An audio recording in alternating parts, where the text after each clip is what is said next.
This tutorial outlines how to organize note cards on the NoodleTools tabletop and how to create an outline. On the library homepage, under Research and Citation Guides, you will find a collection of NoodleTool print tutorials.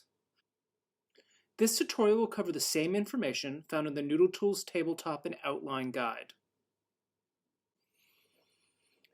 Within a project, to view the tabletop, click on Tabletop View in the left-hand column. The tabletop itself extends beyond what you see on the screen, giving you room to space out and organize note cards.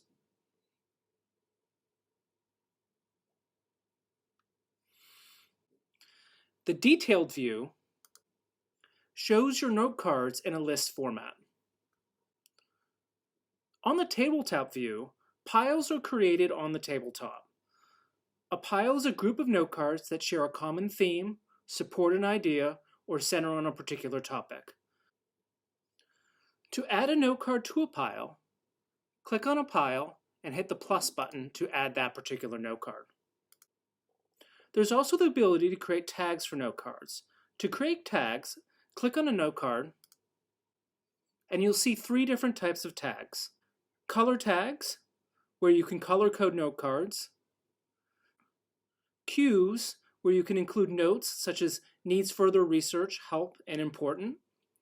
And tags itself are keywords that you assign to each individual note card. An outline is viewed by checkmarking outline in the right-hand corner.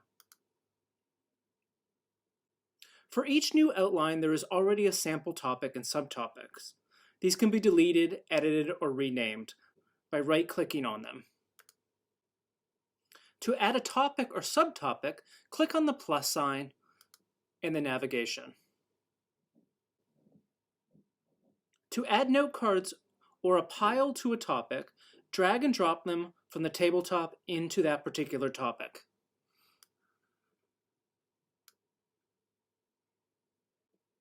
A small black check mark appears in the right-hand corner of the note card.